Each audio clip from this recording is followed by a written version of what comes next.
Ora viva, sejam bem-vindos ao Vamos Falar de Fundo de Brief para analisarmos o Grande Prémio da Hungria, de Budapeste. Mais uma vez tem comigo o João Amaral, bem-vindo amigo. Obrigado. Bem, há vários pontos por onde podemos começar.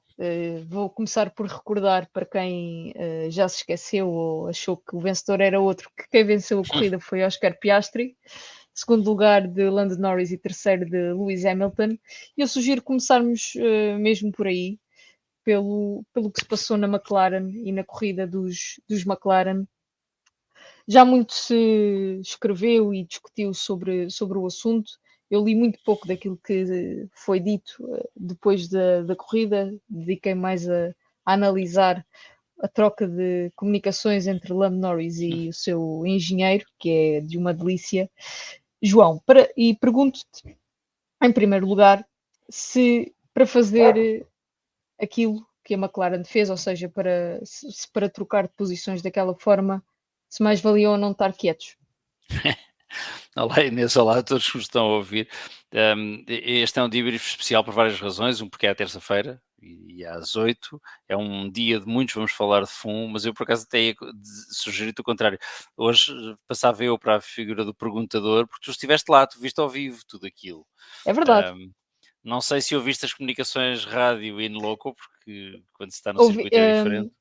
Sim, é verdade, nós temos alguma dificuldade em ouvir as comunicações quando estamos no circuito, porque os carros invariavelmente estão sempre a passar, se bem que eu até comentei isso num grupo do WhatsApp onde estavam um conjunto de pessoas, o Salviana, a Soraya, o Ricardo e uma outra rapariga que não teve este ano no Grande Prémio, a dar conta de que deu uma sensação de que a McLaren está a pedir ao Lando para trocar de posições, porque eu ouvi a palavra swap e associei ao contexto em que estava a assistir. Só que no circuito, quem lá esteve não tinha a percepção daquela troca de comunicações. Eu ouvi essa e depois ouvi aquela que me pareceu quase uma chantagem emocional, quando o engenheiro lhe diz: Lando, a luta pelo campeonato não se faz sozinho, tu precisas da equipa, precisas do Oscar e, portanto, faz lá o que estamos a pedir há não sei quantas voltas. Isso. Deve ter sido difícil, mas enfim, antes de mais, ver ao vivo uma corrida daquelas, porque a corrida foi boa, ou seja, a corrida foi espetacular, como tem sido quase todas as últimas deste ano. Era essa a nota, porque queria começar, para além de assinalar que estiveste lá, que viste ao vivo e que isso traz sempre cheiro e cor especial, e não é só o cheiro das comidas do autódromo, é o próprio cheiro da borracha e aquele barulho todo. A corrida foi boa e isso acho que deve ser o primeiro ponto a assinalar. A corrida foi boa, apesar da borrada que a McLaren conseguiu fazer, é um facto. E volto à tua pergunta, para não fazer aqui uma revolta na Bounty, para fazer aquilo mais valia terem estado quietos. Sim, lá ver, eu devia ter tirado notas para este debrief e não fiz, na minha mente caótica, acho que me vou conseguir lembrar de dizer tudo o que tu me vais perguntar e aquilo que tinha pensado ao ver a corrida e ao trocarmos mensagens Estamos os dois desde o dia anterior. sem script, portanto, tem tudo para Isso correr sem bem. rede, portanto isto é mais genuíno. A McLaren, ponto 1, finalmente a McLaren mostrou que tem, como já sabíamos, já dissemos várias vezes, um carro dominador. Eu acho que esta é a primeira corrida em que a McLaren assume o seu papel de Red Bull, se me Uhum. permites a expressão. Eles estão capazes, não é um domínio tão insolente como foi o da Red Bull o ano passado e porventura há 2 anos, mas estão capazes de fazer um Red Bull a cada fim de semana, seja qual for o circuito. Este era um circuito francamente diferente de Silverstone, muito diferente de Spa, e eles assumiram essa característica, essa qualidade, e isso é bom. A verdade é que ter o carro muito competente e 2 pilotos que são também eles os dois muito competentes, também já dissemos os dois aqui várias vezes nestas nossas conversas semanais, e eu já disse isso várias vezes e assumo que é capaz de ter a dupla equilibrada, juntamente com a Mercedes até. Não que a Ferrari não o tenha, mas tem uma dupla de pilotos muito, muito, muito próxima, e isso nota-se. Não basta ter o melhor carro e não basta ter a melhor dupla, ou uma das melhores duplas de pilotos. E por isso, se calhar, mais valia terem estado quietos, porque do ponto de vista estratégico, e nisso a McLaren foi coerente com o que tinha feito no Grande Prémio em Silverstone, a McLaren continua a falhar do ponto de vista estratégico. Ainda não pensa como uma equipa grande. Não quer dizer que pensar como uma equipa grande lhes garanta sucesso, mas eles ainda não pensam como uma equipa grande, porque passaram grande parte da corrida a tentar defender-se do Max, do Lewis e de todos os outros fantasmas que me parece que os assustavam. Eu acho que se o Nigel Mansell tivesse aparecido no circuito, eles tentavam cobrir o Nigel Mansell. Do Max eu ainda percebo. Ia dizer que do Max eu ainda percebo o receio, porque we never know. Mas do Lewis, proteger-se, o Lando parar primeiro para cobrir um possível undercut de um Mercedes, a McLaren está um bocadinho num está noutro patamar, mas eu por acaso estou ao contrário de ti e confesso-te, não é por qualidade minha, é por ter ouvido o Nuno Pinto hoje à tarde. De facto, quando eles fazem a proteção do Lewis, o Lewis ainda está perto deles, dentro do género, ou seja, há ali hipótese de poder sair, ele sai perto quando o Lando para a primeira vez, creio que sai perto do Lewis. Mas tens razão, ou seja, o ritmo é diferente e, portanto, eles têm um carro não precisam de se preocupar com isso. Já está na altura de pensarem como uma Red Bull. Mesmo que saiamos atrás, nós arranjamos solução e passamos. O Max é uma incógnita, é o Max, é o piloto que é, a Red Bull é a equipa que é com a história que tem dos últimos anos, mas de facto é um erro. Eles não têm que estar a pensar, a olhar para trás e com isso estragar a estratégia da própria equipa. Em Silverstone a desculpa foi a chuva, não sabiam o que haviam de fazer e portanto andaram ali a estragar a estratégia aos dois pilotos e a perder aquilo que era uma vitória certa e segura, e depois acabaram por perder também o segundo lugar para o Max.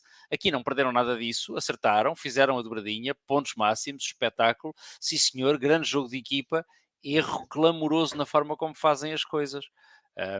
Se calhar estão a utilizar estratégias muito antigas, portanto, quanto eu percebi, ainda não vi isso escrito, mas acho que é mais ou menos assumido. O acordo que eles tinham era quem chegasse ao fim da primeira volta, quem arrancasse à frente, quem chegasse à primeira curva em primeiro lugar, mantinha essa posição. Bem, isto é o mesmo acordo que o Senna e o Prost fizeram em Imola em 89. Imola em 89 foi há 35 anos, se calhar estava na altura de definirem as coisas um bocadinho mais... Faziam um update, no fundo, agarravam nesse software que lhes permitia fazer esse acordo, que também não deu bom resultado, e definiam mais coisas. Certo, quem chegar à primeira curva pode ficar em posição de ganhar a corrida. Se no fim da última paragem o Lando estiver à frente, como tem menos pontos de atraso para o Max, deixam-lo ganhar a corrida, independentemente do que aconteça, se calhar calavam-se no rádio e não davam aquele show radiofónico. Foi um dia, eu vou-te ser franco, eu passei a corrida toda a lembrar-me dos Queen, mesmo para quem é mais novo, e tu conheces os Queen, obviamente, é cultura geral, e conheces uma música de 81 que eu gosto muito, que se chama Radio Gaga, porque eu passei a corrida toda a ouvi-los cantar o All We Hear Is Radio Gaga, com palmas e tudo, e foi isto, a corrida toda. Foi um disparate estratégico da McLaren que não teve resultado na pontuação da equipa, também é bom não esquecer isso. A McLaren fez a pontuação máxima, a McLaren desse ponto de vista esteve muito bem, tem que aprender a fazer as coisas com um bocadinho mais de suplesse, um bocadinho mais de peito cheio e de olhar para a frente para maximizar todas as hipóteses, para conseguir lutar com a Red Bull no Campeonato de Construtores e para dar ao Lando uma hipótese que eu acho que ele ainda tem de lutar pelo Campeonato de Pilotos com o Max. Indo um bocadinho ao encontro daquilo que tu foste dizendo, acho que a McLaren ainda não tem uma estrutura no pit lane, nas boxes, capaz de ser a equipa com o carro mais rápido. Ou seja, é um bocadinho como tu estavas a dizer, eles ainda não pensam e não agem como a equipa que tem o carro neste momento dominador. O Oscar ganha a corrida, se quiseres, no arranque, na primeira curva, que coloca muito bem o carro, faz a curva por dentro e mata basicamente aí a corrida para os restantes, para o seu competidor direto, para o Lando Norris, porque é muito difícil ultrapassar no Hungaroring. O ponto mais fácil é na primeira curva. O Oscar Piastri construiu uma vantagem confortável para o Norris desde muito cedo. Vantagem essa que só foi ligeiramente perturbada no segundo stint, quando o piloto comete um erro e sai ligeiramente fora, perde cerca de 2 segundos, tinha uma vantagem de 4, passa para 2 segundos. E, portanto, uma equipa que pensa como equipa dominadora teria parado o Oscar primeiro, porque era mais ou menos evidente, mesmo estando no circuito, que o undercut ali funcionava muito bem, e portanto a mesma equipa que faz a previsão de nós vamos parar o Lando primeiro para cobrir o Hamilton e vamos parar o Oscar a seguir, é a equipa que também conseguirá prever, digo eu, que ao parar o Lando primeiro vão colocar os dois pilotos numa situação altamente delicada. E a própria equipa fica numa situação delicada, Certo. porque é perfeitamente normal que um piloto com o capacete enfiado na cabeça dentro de um cockpit, se tem a equipa a pedir para trocar de posição, tendo uma vantagem de 4, 6 segundos para o companheiro de equipa que vai em segundo, é normal que a primeira reação dele seja: vocês devem estar mas é malucos. Ele, se quiser que me apanhe, o Lando às tantas disse isso, ele que me apanhe. Certo. Ter a equipa Certo. colocar-se ela própria e colocar os pilotos nessa posição é altamente desnecessário. Eu sou defensora de que, já que fizeram a cagada que fizeram, quando pararam primeiro o Lando Norris, então estejam quietos, porque no final do dia tu tens um piloto que é altamente talentoso, que tem a sua primeira vitória desta forma e que pede desculpa no rádio à equipa pela forma quase como teve aquela primeira vitória. O Oscar, não, como piloto, não merecia isto pela corrida que fez, pelo arranque que fez, cometeu um erro, é verdade, mas manteve-se na liderança, não foi um erro fatal, fatal do ponto de vista da corrida, obviamente, Sim. e portanto a minha descrição para tudo aquilo que aconteceu na McLaren era totalmente desnecessário e sobretudo as duas pessoas, porventura, que menos mereciam levar com os com as consequências daquela embrulhada, são os dois pilotos, a começar pelo Oscar. E a começar e a seguir do Lando, que ninguém quer estar naquela posição. Tens toda a razão. E depois a troca de rádios entre o Lando e o Will Joseph é... A palavra para mim é patética, mas quer dizer, eu consigo perceber a posição do Lando Norris. Nisso estou de acordo com o André Stella, das poucas coisas em que estou de acordo com o André Stella neste fim de semana, na forma como ele encara tudo isto. Quer dizer, bem, se ele não resiste isso, é que eu achava estranho. E tenho pena que não tenham perguntado ao André Stella imediatamente: ok, então porquê é que se puseram a vocês próprios nessa posição? Porque é mais ou menos o que acontece em Silverstone. Queres parar agora ou queres parar mais daqui a bocadinho? Queres pôr intermédios? Queres pôr secos? Um piloto pode ser essa pessoa. Já vimos muitos pilotos a fazerem isso. Desde logo o Fernando Alonso domina a estratégia dentro do carro, nem sempre, como se viu este fim de semana, mas já o fez muitas vezes. O Michael Schumacher fazia. Há imensos pilotos que fazem isso. Não é normal a equipa pôr o piloto nessa decisão. Queres mudar agora, queres mudar depois? Por favor, ainda por cima aquilo é muito... Eu tenho que dizer isto com algum cuidado. Eu aprecio imensas coisas nos britânicos. A imprensa especializada de Fórmula 1 não é uma delas, mas aprecio imensa coisa nos britânicos. E eles são muito educados e a forma como eles colocam a questão ao Lando Norris é fantástica.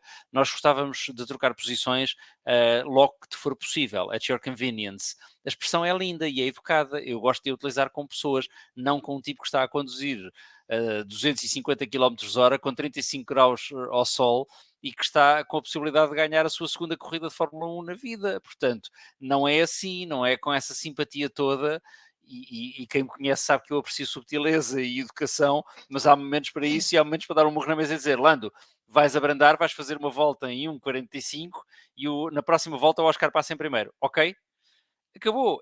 É assim, se calhar aquilo que eu sugiro para esta semana é que a McLaren e a Red Bull troquem experiências, façam um pequeno podcast entre eles só, e o Gianpiero Lambiase e o Will Joseph trocam impressões, o Max Verstappen e o Lando Norris e o Oscar Piastri trocam impressões e passam um bocadinho daquela dureza, daquela crueza da Red Bull passa para a McLaren e um bocadinho daquela subtileza da McLaren passa para a Red Bull.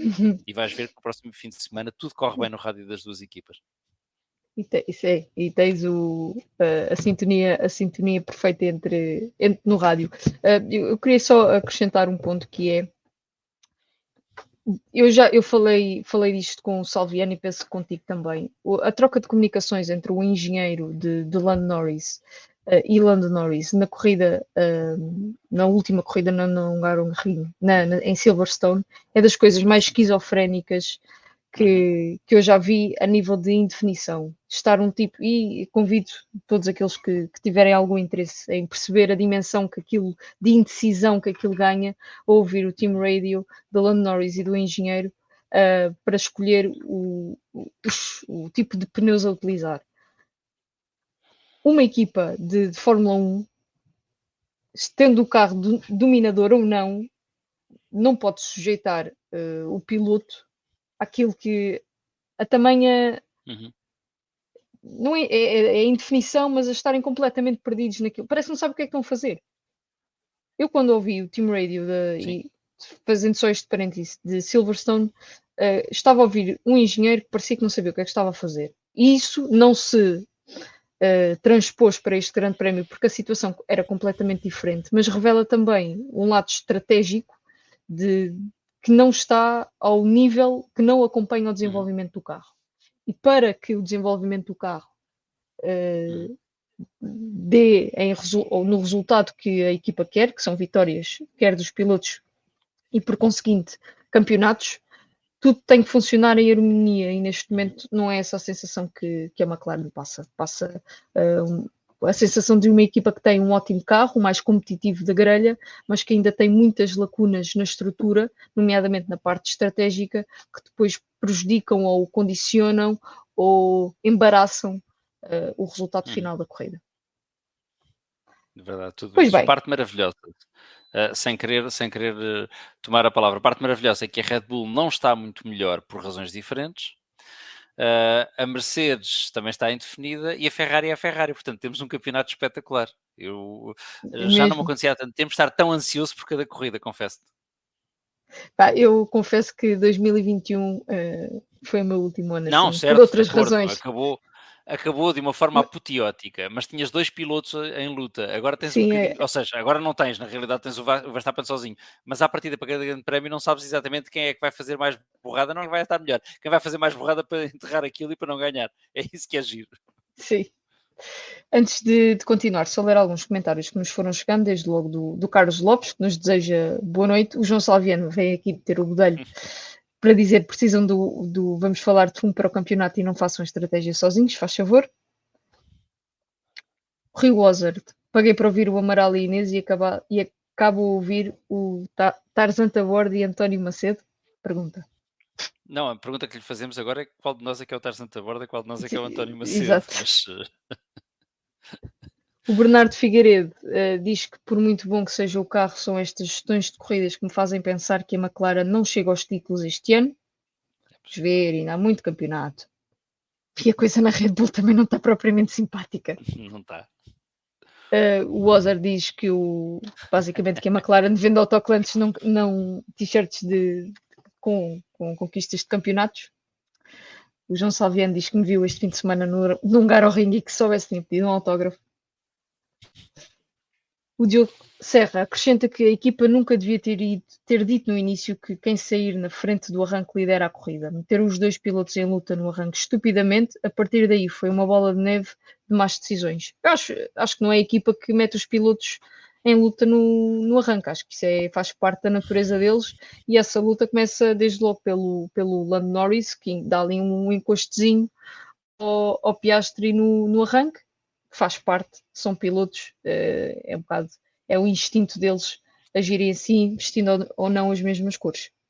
Sim, mas tem um incentivo especial, não é? Ou seja, se sabem à partida que quem arrancar à frente ganha a corrida, o incentivo é maior e, portanto, é normal até que Certo. corram mais riscos na primeira curva do que correriam porventura se não tivessem esse acordo. Por isso é que eu digo, atualizem o software, quer dizer, isso correu bem, correu mal com o Senna e com o Prost, correu Mas bem com o tu, Hakkinen e com o Coulthard, porque eram pilotos de dimensões diferentes, não vai correr bem com mas, estes dois que são muito equilibrados. mas eu agora pergunto se achas que o Piastri tinha feito um arranque diferente se a equipa não dissesse isto. Não acho, mas acho É que que, se souber que pode ganhar a corrida no arranque, é capaz de dar ali mais umas percentagem qualquer de agressividade que não teria se pensar que pode ganhar a corrida acabando à frente, por isso simplesmente sendo mais rápido que o companheiro de equipa. Portanto, o acordo é um acordo histórico, não é a primeira equipa que o faz, não é a primeira vez que esta equipa o faz, estou cansado de o dizer, mas acho que isso coloca ainda mais pressão no arranque. Ora, como tu dizes bem, o arranque já tem essa pressão natural. Talvez isso seja um incentivo para que o Lando Norris comece a arrancar melhor, mas não foi o que se viu que aqui, e ele próprio é admitiu um, isso. é um dos problemas que ele não tem assim muitas pole positions, mas acho que de todas as que tem, ele nunca acaba a primeira volta na liderança. Não. É uma lacuna que o piloto que quer ser campeão do mundo tem de começar a resolver. E aqui é uma lacuna que, Não por sei. exemplo, o piloto que já é tricampeão do mundo não tem que resolver, porque mais uma vez fez um arranque espetacular. A coisa não corre Certo. bem, porque os dois McLaren a responsabilidade do Piastri direta o empurram para fora de pista, mas o arranque, 5 estrelas, nada a dizer. Certo. Falando do tricampeão, recordar só a tabela de pontuações, continua líder do campeonato com 265 pontos, à frente de Lando Norris em segundo lugar com 189 pontos e o Leclerc em terceiro com 162 pontos. Em quarto está o Sainz com 154 pontos. Em quinto lugar, o vencedor desta última corrida no Hungaroring, Oscar Piastri, com 149 pontos. A coisa está ligeiramente mais animada no campeonato de construtores, porque a diferença é menor entre as equipas. A Red Bull, pela lacuna das últimas corridas, que por acaso não foi o caso este fim de semana, mas já lá vamos. Red Bull lidera com 389 pontos e a McLaren está em segundo lugar com 338 pontos, à frente da Ferrari em terceiro com 322. Falando de outra equipa que foi muito animada este fim de semana com os Team Radio, senhora Red Bull, eu ainda estou para perceber a estratégia da Red Bull. E já sei que o mundo inteiro acha que o Verstappen é um arrogante e que é mal educado porque grita no carro e no rádio e é rude. Eu concedo essa parte toda, desde que alguém me explicasse melhor. Digo mais, eu acho que há uma imagem da Anna Schmidt, que é a estratega da Red Bull, de preocupação. Eu vi essa imagem no circuito, através dos ecrãs, de preocupação e de apreensão, que acho que traduz um bocadinho o resultado e a estratégia da Red Bull. Mas isto para te perguntar, João Amaral, se o Verstappen tinha ou não razões para tamanha frustração. E já lá vamos à parte das comunicações. Tem, claro que tem. Sim, nós podemos discutir a personalidade dos pilotos à exaustão e todos temos preferências por aí. Eu, mais do que discutir a personalidade dos pilotos, isso é o que nós discutimos quando o resultado está garantido à partida. Ou seja, se um piloto ganhar todas as corridas numa temporada, nós tendemos a discutir mais personalidades do que factos, porque há pouco factos. Aqui há facto de espécie abundante, portanto deixamos a personalidade para segundo lugar. Tem razão para a preocupação? Ele tem andado há semanas, ele anda a corridas e corridas e corridas a alertar a equipa para a perda de competitividade visível em relação aos seus adversários. Começou com a McLaren, já vai passar pela Mercedes, que acertou o passo finalmente, temos-lo dito também de forma gradual e consistente ao longo de cada fim de semana. A Ferrari não vai falhar sempre e, portanto, o ritmo da Ferrari nem sempre permitirá à Red Bull estar tão confortavelmente à frente da Ferrari. Este fim de semana, aliás, pensei que por causa do acidente que ele acabou por ter com o Hamilton, mas podia bem ter acabado em luta com o Leclerc. Portanto, percebo perfeitamente bem a preocupação dele.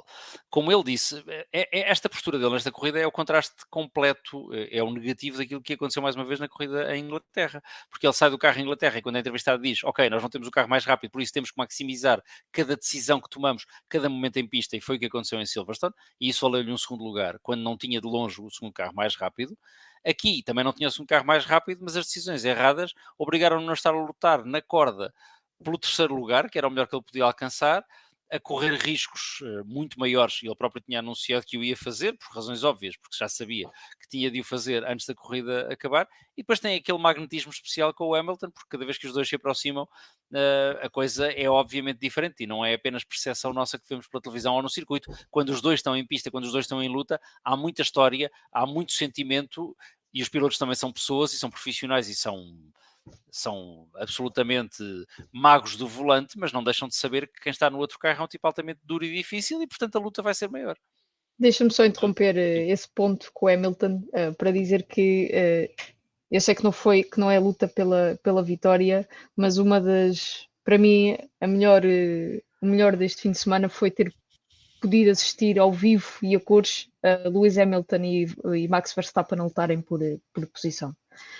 Não, indescritível para um fã de Fórmula 1 assistir à luta entre aqueles dois. No circuito nós só vemos, eu via duas retas e uma curva, mas como fã estar a assistir aquilo ao vivo é das coisas mais deliciosas que nos pode acontecer, porque são dois gigantes da Fórmula 1. E queria acrescentar um outro ponto, que é para termos um quadro completo. O Piastri, e falando aqui nas paragens, o Piastri para à volta 18, primeiro stint. O Lando para à volta 17. o Hamilton para a volta 16, o Verstappen para a volta 21. Segundo stint, Piastri para a 47, o Norris para a 45, o Hamilton para a 40, o Verstappen para a volta 49.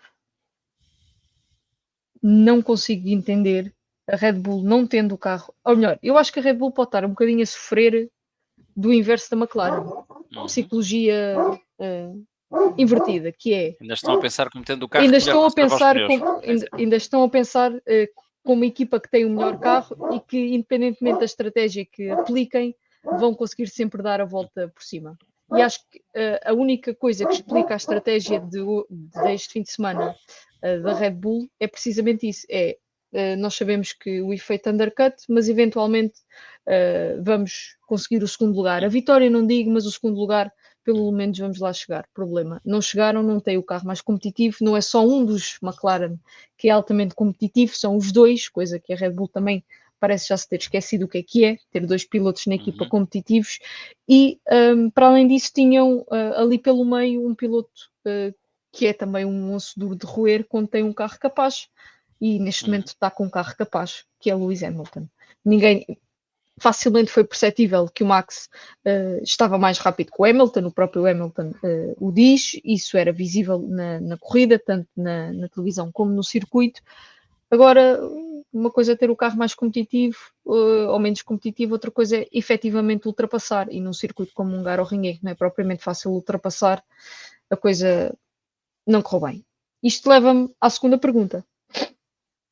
Tenho para ti, que é fruto desta estratégia, o Verstappen ficou numa posição de ter que lutar por posições que não eram, que não tinha que lutar necessariamente, porque ele, depois do arranque, fica em terceiro lugar, portanto há uma posição que pelo menos ele não tinha que lutar, que era pelo terceiro lugar. Fruto desta estratégia, é obrigado a lutar pela terceira posição. Essa luta entre os dois é interrompida no segundo stint porque o Hamilton para. No último stint de pneus, dá-se o toque entre os dois. Queria uma avaliação tua sobre aquilo que se passou, antes de fazer perguntas concretas. Gostei. Quid Iuris, como dizem os juristas. Sim. João Amaral, Max Verstappen e Lewis Hamilton desculpa a expressão, esbardalharam-se um contra o outro pela 10ª vez. Quid Iuris, gostei, é bom. Vamos ver. Primeiro, em relação Gosto dessa pausa. à tática Red Bull, excesso de confiança na velocidade que tem com o DRS aberto. Eu acho que foi esse o maior problema. Acharam que, independentemente de não ter o carro mais rápido, iam lá porque o carro é tão bom com o DRS aberto, capitaliza tão bem que conseguia passar. Temos novidades para eles, não é assim, sobretudo num circuito com uma reta mais curta como é a do Hungaroring. 2. Acidente entre os dois. Max Verstappen, como te disse, acho perfeitamente legítimo as queixas que faz. O tom é absolutamente indiferente. A equipa e os engenheiros e os pilotos que se entendam entre eles, eu acho que se entendem, independentemente de tudo o resto.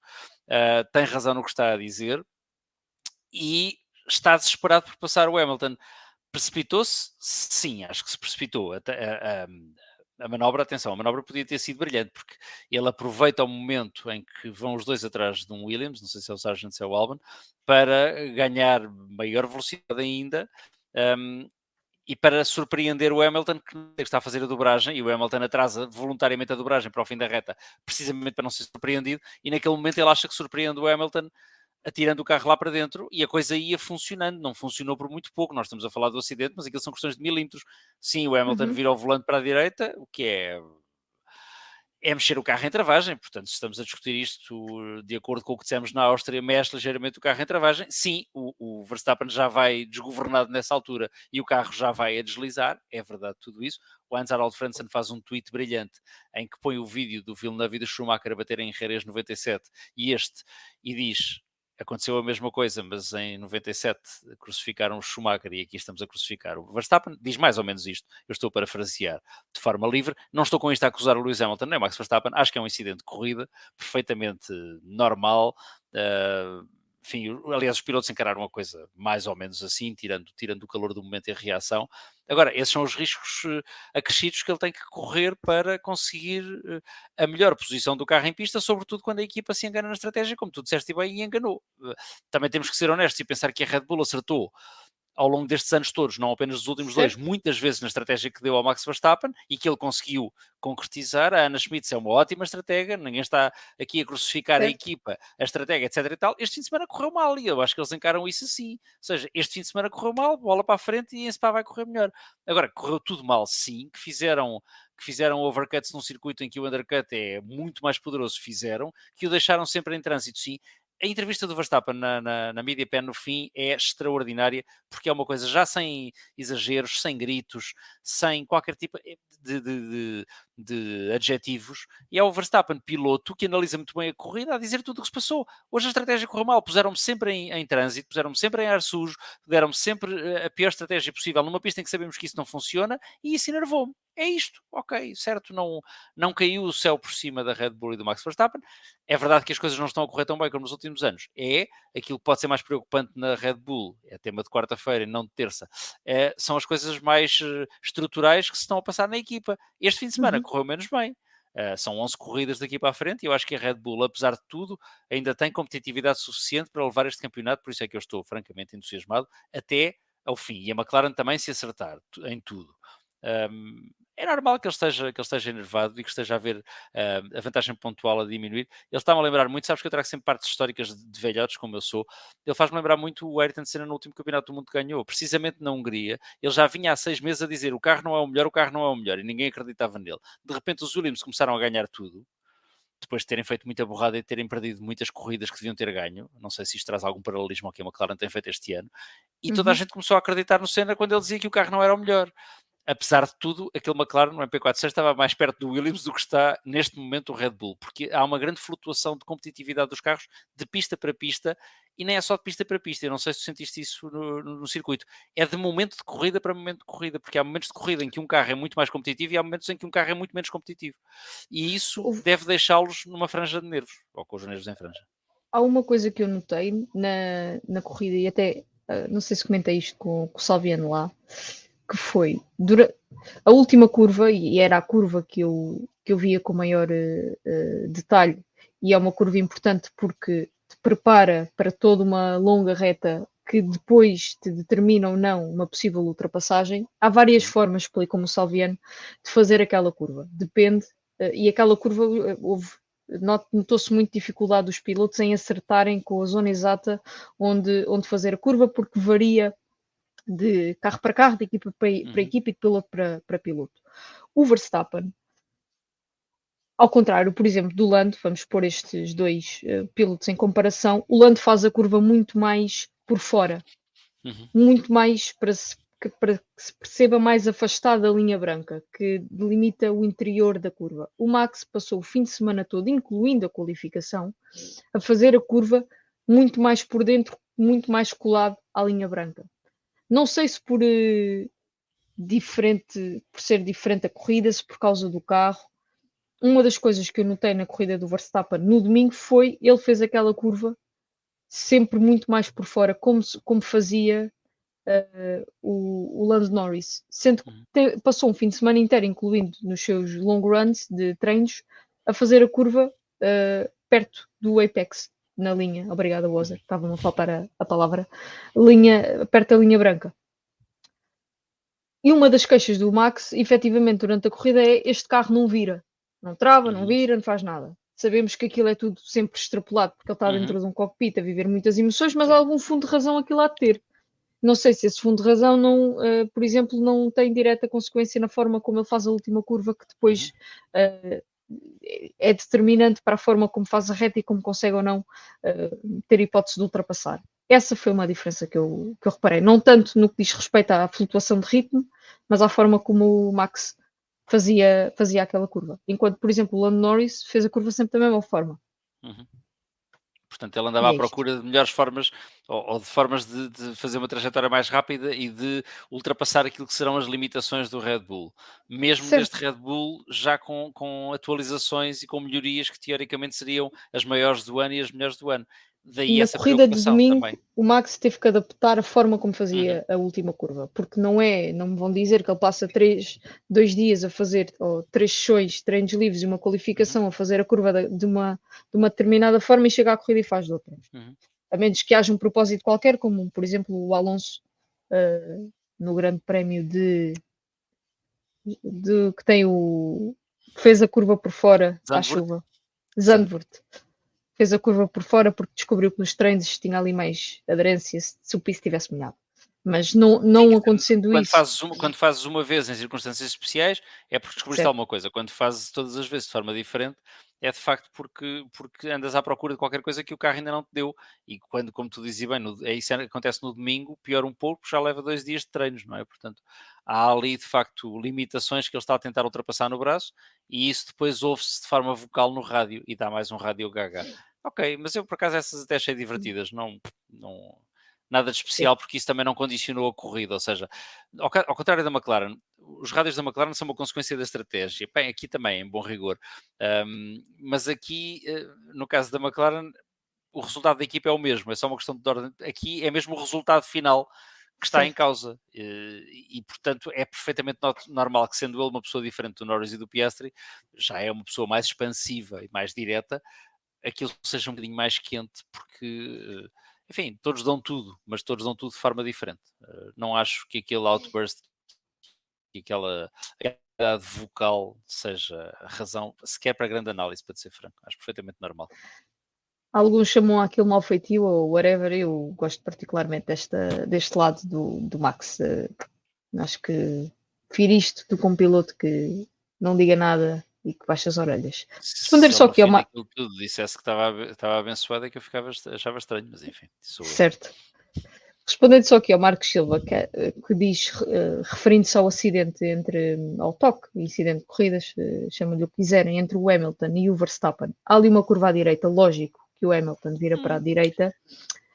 Eu devo dizer que há uma coisa que me faz confusão.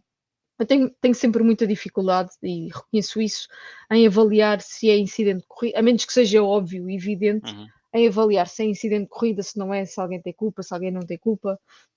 Raramente entro nessas discussões porque não conheço os regulamentos de trás para a frente, nem de frente para trás. O João Salviano jura a pé juntos que há uma norma que faz com que o Hamilton devesse ser penalizado por causa daquela situação. O meu único comentário a fazer sobre esse assunto é: se os comissários dizem que o Hamilton podia ter feito mais ou muito mais para evitar o contacto com o Max, eu não percebo. Depois de tu escreves essa frase, como é que não penalizas o piloto?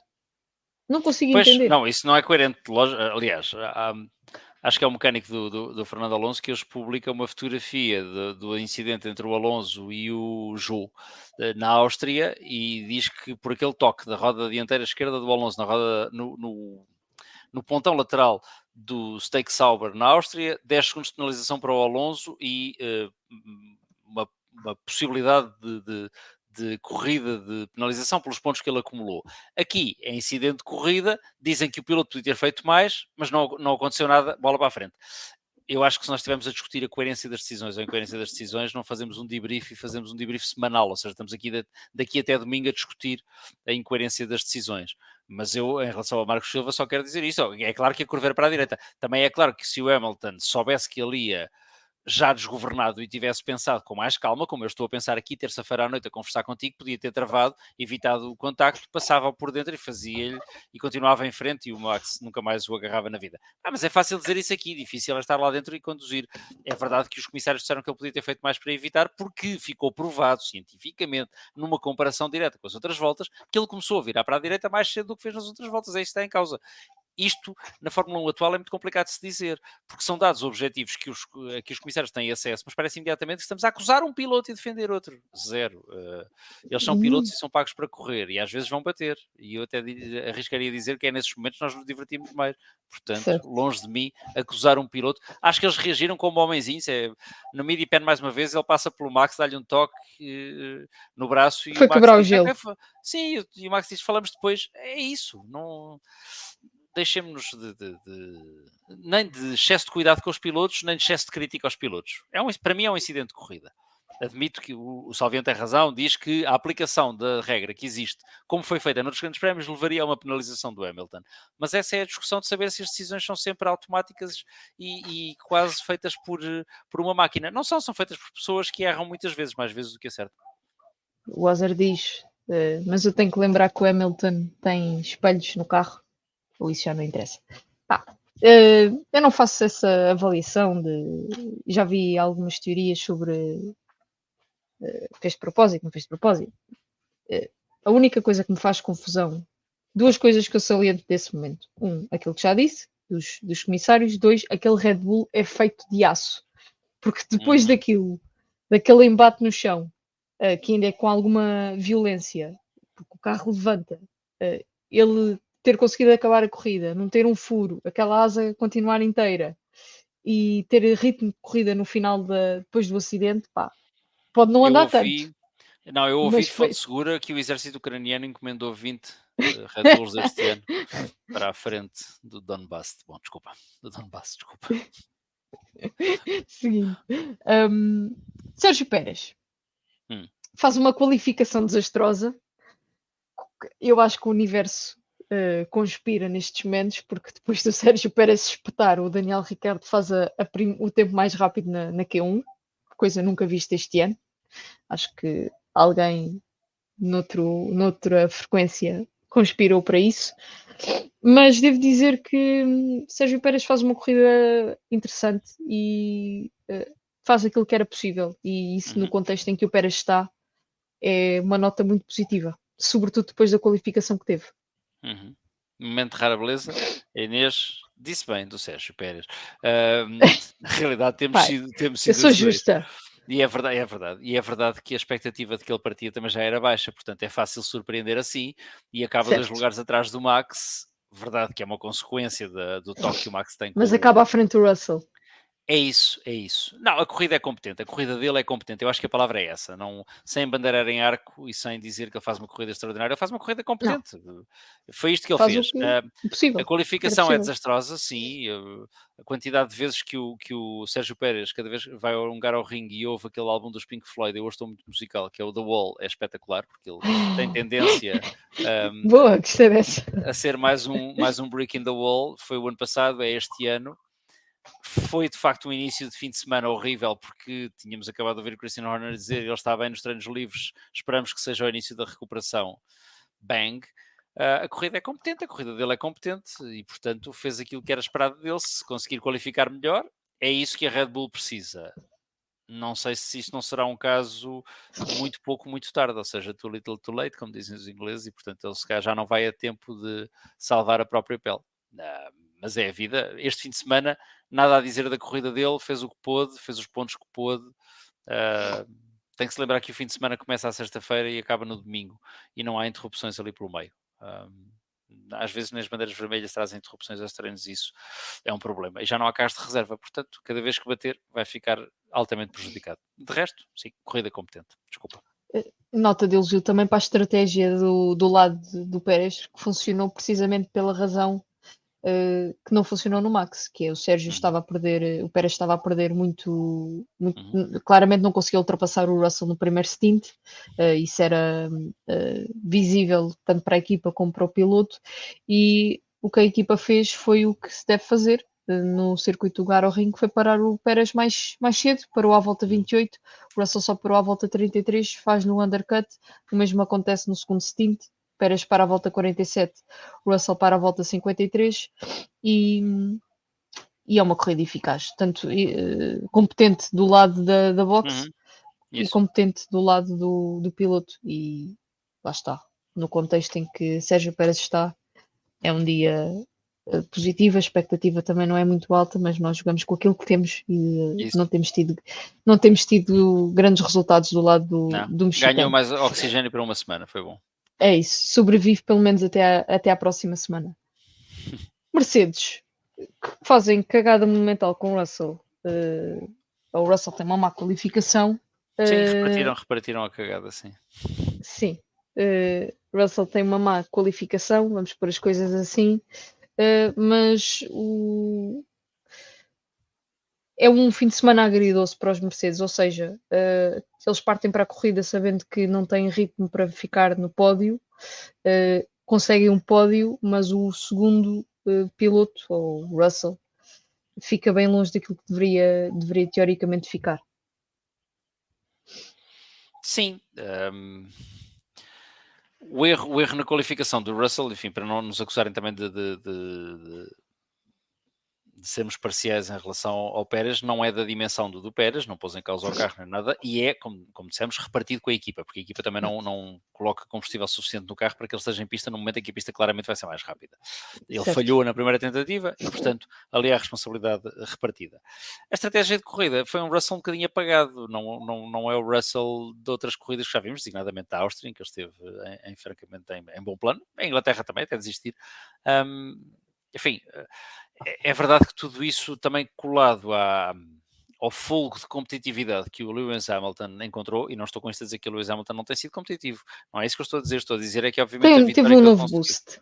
é isso, e a parte anímica volta a contar, volta a dizer o mesmo, são pilotos, são profissionais, pode ser 7 vezes campeão do mundo, pode ser o piloto mais bem sucedido sempre, e conseguiu neste grande prémio o 200º pódio, e isso é digno de registro, é uma marca inacreditável, só não digo inalcançável porque eu já vi muitos recordes inalcançáveis serem batidos no meu tempo de vida, mas enfim, será difícil eu ver alguém fazer uma coisa assim, mas esse boost de competitividade que o Hamilton consegue nas 2 últimas corridas contrasta um bocadinho com o que tem acontecido ao Russell. Dito isto, e mais importante para mim, daí há bocadinho dizer-te que a McLaren está a ganhar finalmente o estatuto que o carro já lhe dava, a Red Bull está a perder porque está a perder fôlego e gás, a Mercedes não está propriamente, ou seja, a Mercedes tem um carro muito mais competitivo do que tinha no início do ano, isso é bom de ver, mas está um bocadinho indecisa porque o piloto que neste momento está a conseguir melhores resultados está de saída no fim do ano, o piloto que para o ano será seguramente o primeiro piloto da equipa está a passar uma fase menos boa, responsabilidade dele ou não, mas o carro está competitivo e já não precisa só de pistas frias ou de temperaturas mais baixas para ser competitivo. Num Hungaroring, obviamente, a temperatura foi elevada, tu podes dizê-lo em primeira mão porque estiveste à torreira do sol, e o carro, não sendo um McLaren nem um Red Bull, mostrou competitividade, porque a verdade é que o diferencial de velocidade do Red Bull para o Mercedes do Hamilton, mesmo com pneus mais novos no caso do Verstappen, não era suficiente para que ele passasse por ele e dissesse, citando aqui o Fernando Alonso, bye bye. Não, a coisa estava, como tu próprio disseste, estava no braço, estava em luta aguerrida, que é o que nós gostamos de ver, e portanto isso é prova de que a Mercedes está mais competitiva e está paulatinamente a acertar o passo e a ter um carro mais competitivo. São más notícias para a McLaren mais do que para a Red Bull, devo dizer, porque se eles ganham mais competitividade e roubam pontos à McLaren, é tudo o que a McLaren não quer. Se porventura a McLaren se consegue superiorizar e os Mercedes ficam ao ritmo dos Red Bull, são más notícias para o Max Verstappen, porque já não lhe basta ficar em terceiro lugar em todas as corridas para ser campeão do mundo.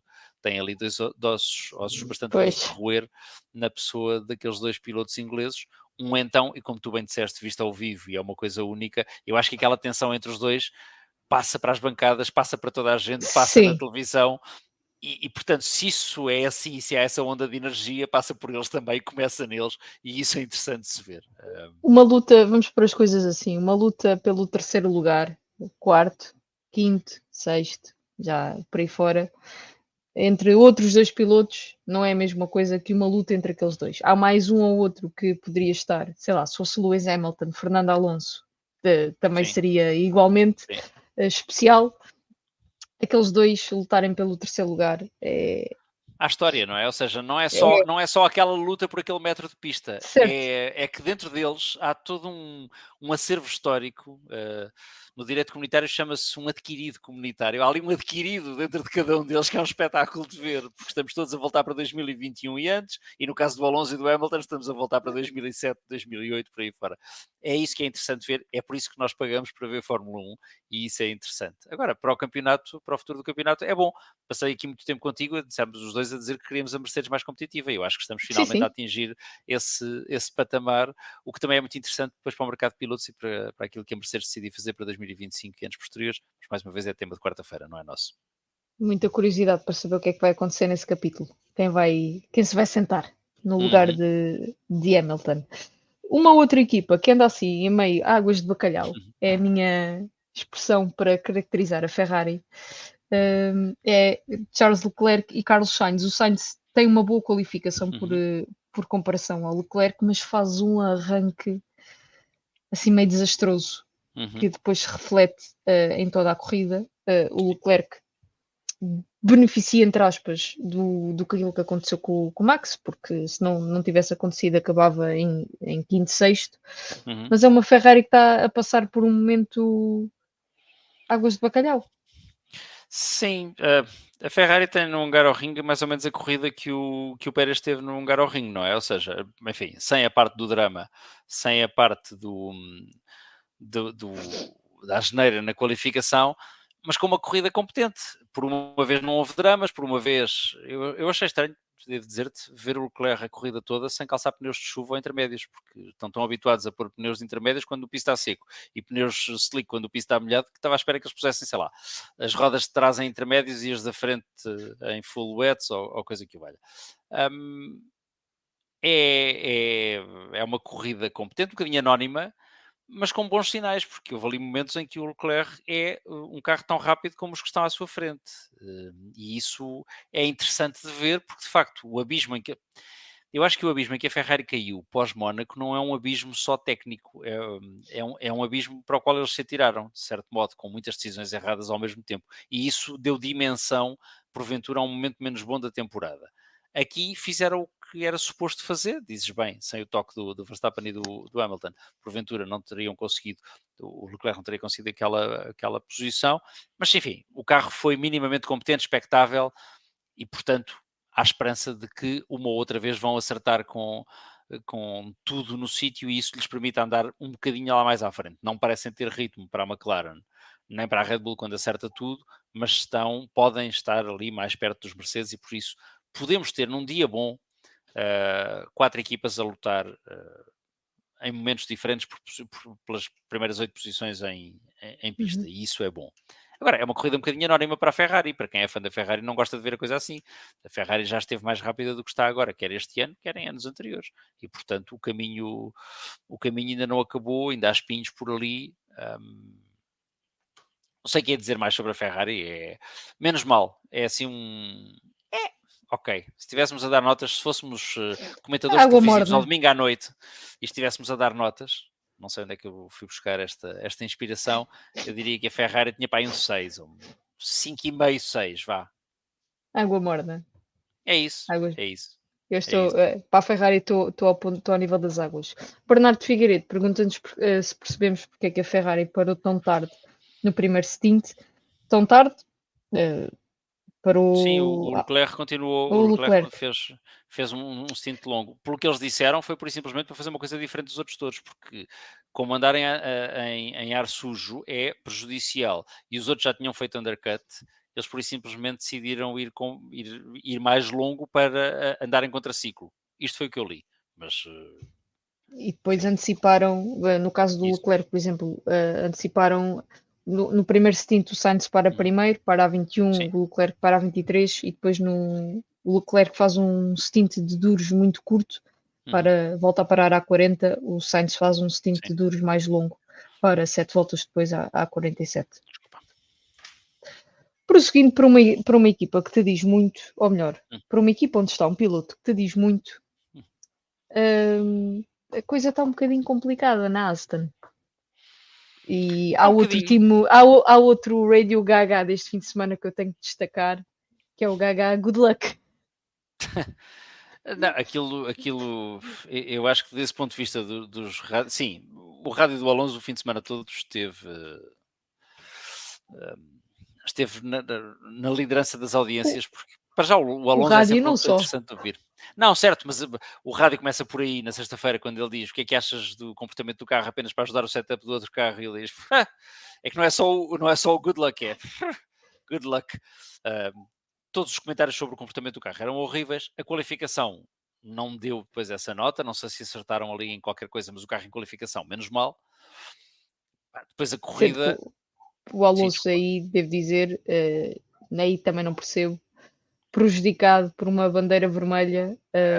Desastroso, tudo aquilo. Que estava na última ou na penúltima curva, pá. Amador, estava na última, se não estou em erro, está a entrar na reta da meta quando há a bandeira vermelha e depois disso, com 2 minutos de sessão a decorrer, mandam-no parar em parque fechado, atrás dos carros da equipa do Brad Pitt.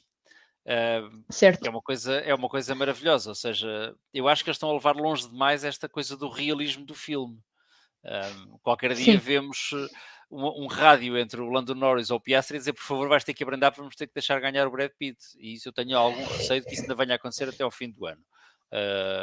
Sou a pessoa mais a favor do mundo para que o filme seja realista. Estou neste momento a rever, porque ontem vi o primeiro DVD e hoje vou ver o segundo do Grande Prémio, que é um filme que eu já vi 463 vezes na minha vida, se não mais, e continua a ser o melhor filme de automóveis alguma vez feito, mas quer dizer, com limites, não vamos prejudicar os pilotos que lá andam mesmo a arriscar a vida para que depois a coisa corra bem. Portanto, amadorismo completo da FIA desse ponto de vista. O rádio do Alonso do domingo foi colorido, como sempre. Logo no início da corrida a estratégia não lhe agrada e isso percebe-se pela reação dele. Ele depois diz isso de forma direta e vocal como ele é. Nós já me fizeram perder a corrida para toda a gente, não quer saber de mais nada. E depois aquilo no fim da corrida ainda aquece um bocadinho com a história de dizerem para ele deixar passar o Lance Stroll para ele ir atrás do Tsunoda. Depois o Stroll não passa ao Tsunoda. Se há uma ordem para ele deixar passar o Alonso ou não sei. Sei que li que isso aconteceu, não consegui ouvir os rádios, não tive tempo para isso, para perceber se isso aconteceu. As coisas não correram bem na Aston Martin. Este era também o maior upgrade que iam trazer, e o maior upgrade que iam trazer faz isto. É um conjunto de upgrades a andar para trás e, portanto, convinha que algumas daquelas pessoas responsáveis pela parte da engenharia fossem testadas. Olha, citando ou parafraseando o Max Verstappen, o médico da FIA podia ir ver os engenheiros da Aston Martin para saber se eles estão bem. São médicos de saúde mental, mais do que propriamente de saúde física, porque aquilo tem sido sempre a andar para trás. O Tsunoda, só para fazer esta passagem, desculpa, mas aqui qual DJ do podcast, o Tsunoda faz uma corrida com uma estratégia completamente diferente, para só uma vez, acaba a corrida teoricamente sem pneus e mesmo assim nenhum dos dois Aston consegue passá-lo. Porque se o Stroll o tem passado e o Alonso acaba ali à bica dos pontos a lutar com ele, era como o outro. Mas não, o Stroll tem pneus muito mais novos que o Tsunoda e mesmo assim não consegue passar o Tsunoda. E não é falta de talento, ele tinha feito uma ultrapassagem extraordinária por fora na curva 3, 2, ao Tsunoda, voltas antes. Quer dizer, há ali qualquer coisa que não está a funcionar no Aston Martin nos upgrades. O Tsunoda faz, pelo contrário, uma corrida extraordinária. Também com uma não boa teve estratégia. A equipa também não, o Daniel Ricciardo tem muito que se queixar e pode juntar-se ao Max Verstappen e a todos os que... E ao Oscar Piastri. Ainda não consegui perceber porquê. Nós estamos o Ricardo para à volta 7 com pneus médios. Sim. Também não percebi. Enfim. Estratégia, eles veem coisas que a gente não vê, meu. Eu acho que é eu acho que é um, tu não te lembras disso, mas eu acho que é um episódio dos fecheiros secretos, porque, quer dizer, há ali informação que não se escapa. The truth is out there, mas só está na Visa que é Shep. Não percebi o que é que aconteceu à estratégia do carro número 3. É a vida, nada a fazer. O Tsunoda, isso não invalida, tenha feito uma ótima corrida, tenha capitalizado e compensado o erro de qualificação e tenha feito, mais uma vez, bons pontos para a equipa. A Aston está eu estou gago, desculpem, a Aston está ao contrário. Está a andar para trás e não parece que este ano sequer já tenha salvação possível. Por termos baterias em 2025 e no carro que com um bocadinho de sorte sairá mais perto da competitividade que eles tiveram em 2023 e que foi muito bom ver aqueles carros a lutarem por pódios, por pontos regularmente. Nunca sabíamos se às vezes o Alonso conseguia sacar uma pole ou não. Boas memórias, foi bom enquanto durou. Aqui é apostar para o futuro.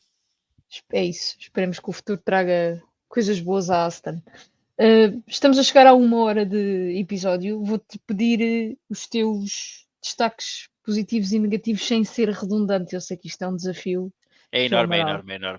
Sem ser redundante e, portanto, falando do que não falámos ainda, destaque negativo para a Alpine. A Alpine voltou aos seus piores momentos do início da temporada. A coisa correu francamente mal. Enfim. Eu só dizer que o Gasly desiste e ninguém se apercebe que o Gasly desistiu. Só para ir à volta 30 Sim, que dizem no circuito que o Gasly desistiu. Sim, é como aquele trabalhador da empresa que está há 3 anos a faltar e que de repente descobres que foi despedido. Não fazia falta, não é? Estava há 3 anos a faltar, ou coisa que o velha. Coitado do Gasly e do Ocon, não merecem isso, mas muito mau momento da Alpine neste momento e portanto merece esse destaque negativo. eu não vou cumprir tudo o que te prometi, porque não é redundante dizer que a McLaren... Eu estou a brincar, podes sempre... Não, mas a McLaren, por tudo o que já Há dissemos coisas e por tudo o que foi dito, incontornáveis. é um destaque negativo que é estúpido de se dizer quando a McLaren faz um fim de semana perfeito, mas sim, a gestão de corrida da McLaren continua a ser um destaque negativo. Tivemos aqui, isto aproveito só para pegar aqui no comentário de um nosso amigo que nos está a ver, que é o Jorge Nelson de Sousa, a dizer que de facto ordens de equipa estragam um espetáculo, quer meritocracia em qualquer desporto, e isto aproveito para dizer duas coisas. Primeiro, ordens de equipa há desde o início da Fórmula 1, sempre houve, vai haver, enquanto as equipas forem equipas, tiverem 2 carros, isto vai acontecer. Se quiserem ver o último pináculo, eu aproveito para fazer um bocadinho de autopublicidade, em 1955 isso aconteceu com o Fangio e com o Moss, acontecia antes disso. Não é tanto por aí, é pela forma como eles fazem isto, que é desastrosa, que é atabalhoada. Não tem necessidade disso, como o próprio Salviano nos disse aqui também, se calhar era dizer ao Piastri, pá, amigo, para a próxima ganhas tu, agora deixa estar assim. Portanto, isso para mim merece um destaque francamente negativo. Um destaque positivo ainda também, o pódio do Hamilton, a forma que ele voltou a encontrar. E olha, e um destaque médio, sempre positivo nem negativo, para os rádios e para o facto de hoje em dia, nesta Fórmula 1, conseguirmos ouvir tudo o que eles dizem. Eu ainda não tenho a certeza absoluta de Já se me gosto ou não. roubaste, pá. Epá, desculpa, não queria. Não. Sorry. Eu assim, quando eles começam lá naquela vertente de queixinhas, não, mas acho que hoje os Team Radios nos dão uma informação ultra valiosa para nós podermos ter a percepção daquilo que não só daquilo que se passa entre piloto e equipa e perceber algumas decisões que são tomadas e como são tomadas. E nós que dizemos aqui umas coisas sobre Fórmula 1 e fazemos alguns, ou eu faço alguns conteúdos para Instagram do Vamos Falar de Fundo, há muita coisa que seria impossível se não tivéssemos acesso a essa comunicação e, portanto, AV, Team Radios. Parem, os pilotos têm que parar com a vertente de queixinhas. Mas, para dizer, não sei se já acabaste, amigo. Já sim, foi uma passagem perfeita, isto foi over to you. A minha nota positiva vai para a existência, por isso é que eu disse que me roubaste, de Team Radios. A minha nota negativa vai para os estrategas da McLaren, da Red Bull e daquela coisa Visa Cash, ou que é aquilo da parte do Ricardo, que se tiveram os 3 em dia não, por razões diferentes e não integralmente, a McLaren como um todo, a Red Bull do lado da boxe do Verstappen, a Via Cash do lado da boxe do Ricardo, mas foram 3 estratégias que se provaram erradas e que condicionaram e muito a corrida dos pilotos e, portanto, é o meu destaque negativo.